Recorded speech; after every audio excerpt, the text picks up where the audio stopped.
Hello everyone, good morning. आप सभी का स्वागत है my YouTube channel Indian medical centre में। आज की वीडियो में बताने जा रहे हैं प्री गार्बलिन मेडिसिन का यूजेज, डोज और साइड इफेक्ट को एक एक पॉइंट एक्सप्लेन करेंगे। ठीक है, चलिए स्टार्ट करते हैं। सबसे पहले हम इसे डिफिनेशन के माध्यम से जानेंगे प्री गार्बलिन मेडिसिन क्या होता है। ठीक है, इसका पहला पॉइंट में लिखा हुआ है क्या, प्री गार्बलिन एक एंटी कन्वुलेसेंट और न्यूरोपैथी की रिलीफ, यानी बोल सकते हैं न्यूरोपैथिक के रिलीफ की दवाइयां होती है। सबसे पहले इसमें लिखा हुआ है क्या, एंटी कन्वुलेसेंट का मतलब समझते हैं। एंटी कन्वुलेसेंट क्या है? एक दवा होता है जो कि क्या हो जाता है, इसके अंडर में एंटी कन्वुलेसेंट के अंडर में बहुत से दवाइयां आते हैं। जैसे कि बात करें तो एक तो होता है प्रीगाबलिन होता है, दूसरा बात करें तो गाबापेंटिन, तीसरा मेडिसिन की बात करें तो वल्प्रोटेट या बोल सकते हैं सोडियम वल्प्रोटेट, और बहुत से दवाइयां आती है जो कि एंटी कन्वुलेसेंट के तौर पे इस्तेमाल किया जाता है। एंटी कन्वुलेसेंट होता है क्या, ये इसका मतलब भी समझ सकते हैं। जैसे कि बोल सकते हैं आपका जो ब्रेन होता है, ब्रेन का मतलब हो जाता है जो दिमाग होता है, दिमाग की असुविधा गतिविधियों को कंट्रोल करता है, यानी कि बोल सकते हैं इलेक्ट्रिकल एक्टिविटी को कंट्रोल करता है। हमारे ब्रेन में जो होता है इलेक्ट्रिकल एक्टिविटी होता है, जो होता है कि नर्व होते हैं, नसें होते हैं, या बोल सकते हैं हमारे ब्रेन से क्या हो जाता है, बहुत से नस क्या हो जाता है जुड़ा हुआ रहता है। तो उसमें किसी प्रकार से दर्द या बोल सकती है असुविधा गतिविधियां होती है, तो उसको ठीक करने के रूप में एंटी कन्वुलेसेंट की दवाइयां का इस्तेमाल किया जाता है। जैसे तो बता सके प्रीगाबलिन होता है, और मेडिसिन है गाबापेंटिन, और बात करें तो वल्प्रोटीन या सोडियम वल्प्रोटीन होते हैं। ठीक है, समझ गए। आगे लिखा हुआ है क्या, इसे में लिखा हुआ है कि न्यूरोपैथिक पेन रिलीफ, और बोला है कि न्यूरोपैथिक पेन रिलीफ का मतलब हो जाता है कि जो हमारे ब्रेन में क्या बोल सकते हैं कि न्यूरोपैथिक बोल सकते हैं नर्वस सिस्टम से रिलेटेड किसी प्रकार से प्रॉब्लम होती है, तो उसको ठीक करने के रूप में इस्तेमाल किया जाता है प्रीगाबलिन मेडिसिन का। पहला पॉइंट समझ गया। दूसरा पॉइंट में लिखा है कि यह दिमाग और नर्वस सिस्टम पर असर डालती और दर्द के सिग्नल को कम करने के रूप में दी जाती है। वही बात है कि आपके दिमाग में या बोल सकते हैं कि नर्वस सिस्टम पर किसी प्रकार से प्रॉब्लम आता है, तो उसको ठीक करने के रूप में उसके असर को कम करने के रूप में दिया जाता है। आपके दिमाग में किसी प्रकार से प्रॉब्लम दिख रहा है, या बोल सकते हैं नर्वस सिस्टम से रिलेटेड नसों से रिलेटेड क्या हो जाता है प्रॉब्लम दिखता है, तो उसको ठीक करने के रूप में इस्तेमाल किया जाता है प्रीगाबलिन मेडिसिन का। ठीक है, दो पॉइंट समझ चुके हैं। अब बात करते हैं इसका यूजेज, कहाँ कहाँ यूज किया जाएगा, एक एक पॉइंट्स को एक्सप्लेन करने वाला है। ठीक है, इसका पहला पॉइंट में लिखा है कि न्यूरोपैथिक पेन। न्यूरोपैथिक पेन का मतलब हो जाता है कि नसों का दर्द। नसों का दर्द का मतलब बोल सकते हैं जैसे कि आपका बॉडी में किसी प्रकार से बोल सकते हैं नस का प्रॉब्लम होते हैं, नस दर्द करते हैं, यानी हमारे बॉडी में तो बहुत से नस होते हैं, तो उसमें किसी प्रकार से दर्द होते हैं, उसको ठीक करने के रूप में इस्तेमाल किया जाता है प्रीगाबलिन मेडिसिन का।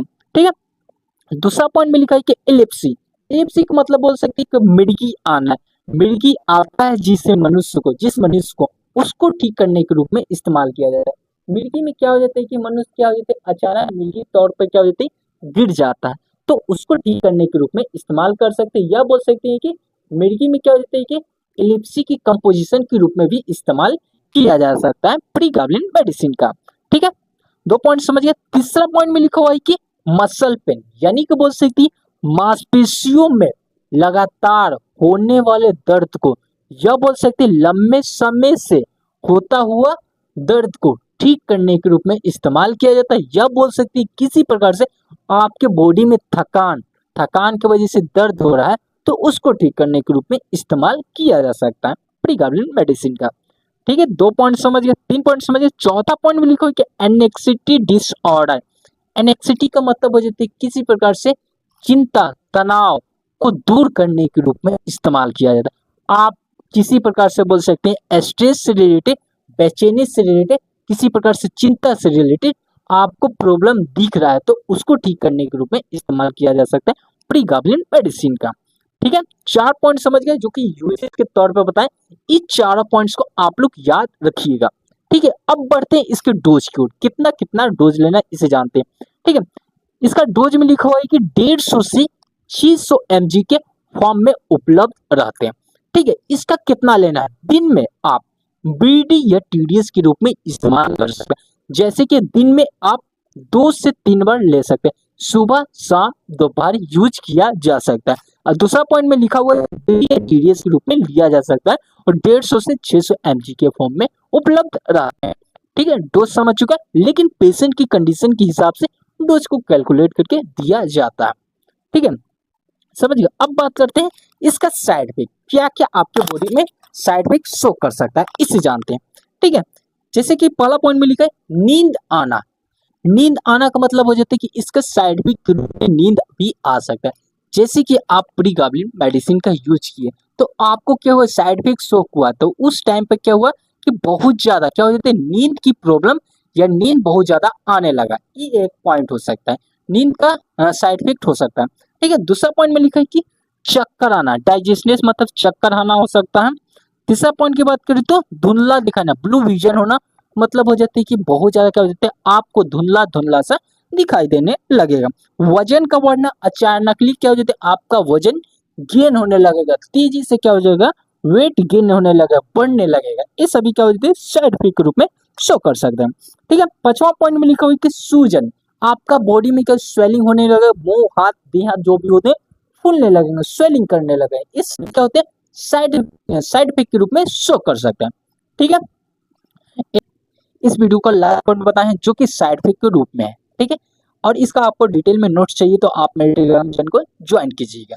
ठीक है, हम एक बात और बताने चाह रहे हैं जो कि यूट्यूब की दिया बताना चाह रहे हैं। यूट्यूब की दिया क्या बताना चाहते हैं, जैसे कि इस वीडियो को हम बनाए हैं तो क्या करते हैं, यूट्यूब के जो होते हैं कि मालिक होते हैं या बोल सकते हैं यूट्यूब के जो स्टाफ्स होते हैं, ये वीडियो को क्या होते हैं किसी के पास भेजते ही नहीं है।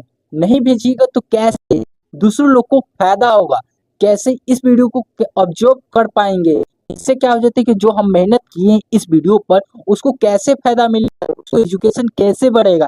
जब किसी के पास वीडियो जाएगा ही नहीं तो बढ़ेगा क्यों। तो इसलिए हम चाह रहे हैं कि इस वीडियो को यूट्यूब वाले से रिक्वेस्ट है, यूट्यूब के स्टाफ से रिक्वेस्ट है कि जरूर दूसरों लोग के पास वीडियो को भेजिए। ठीक है, हम ज्यादा कुछ नहीं बोलना चाह रहे हैं, सिर्फ चाह रहे हैं इस वीडियो को जरूर दूसरों लोग के पास भेजना चाहिए। ठीक है, हम कुछ नहीं बोलेंगे। Thanks for watching this video.